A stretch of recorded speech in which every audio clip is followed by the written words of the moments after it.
Terima kasih sudah klik video ini. Jangan lupa guys, klik tombol subscribe, karena subscribe itu gratis. Dengan subscribe kamu support channel ini terus untuk upload hampir setiap hari. Ingat, subscribe itu gratis.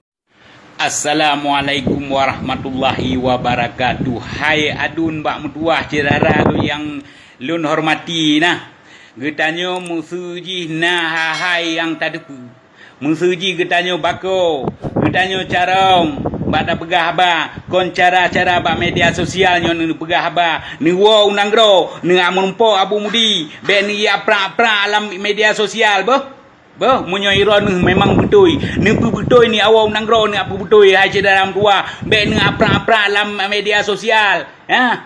Nyan yang betul baron, kan? Yang betul, nyan gara-gara iron debu. Munyo urang lain hana salah paham tentang ron pegah nyan Bandung-Bandung, urang lain akan karu pasal dek ron benan debu. Memang tanggung jawab ron dipan, demusa minan. Nu wau nanggro munyo nabako ron nu wau nanggro. Ni abdupat, munyo ona hebat ron. Nyan pesan dari lun tuan, kon masalah lain. Masalahnya tak berdupat dengan yang so. Be tak pergi ba media sosial be na ule pakai ule. Bah, pakai ule katanya, be menan. Munyo tanyo hebat, munyo tanyo bakau. Bah, nah itu walaupun pegah kon urang Aceh hana masalah, tapi hana galak cara ro dengan depu yo. Bah, anu wa Aceh, munyo na bakau ni.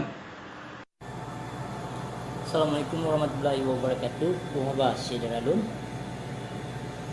Dalam video ni, ulun tersampur ke saudara-saudara lun Bandung yang kalau pernah nak lung, yang kalau pernah hina-hina lun.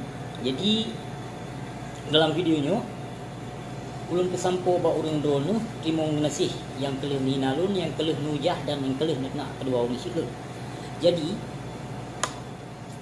perkara yang ulun tanya ni, gohlom na selesai, gohlom na jawaban.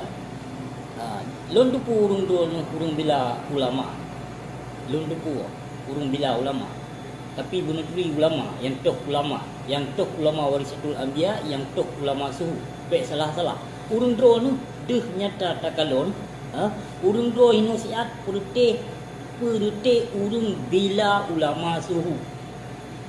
Pantas urung drone tegan temena, tegan nuhujah go. Tegan hina-hina go. Tegan pegahnya pegah je. Dalam video ni ulun sampo buat urung drone, ulun bertanggung jawab apa yang kalau ulun hina.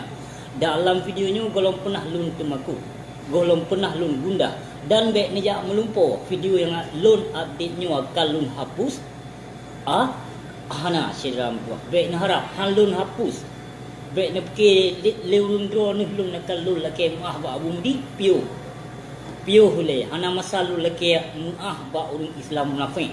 Ba manusia yang kelupa ba fitnah hana mungkin lun laki maah. Terima kasih burik dah. Wabillahi taufiq wal hidayah. Assalamualaikum warahmatullahi wabarakatuh.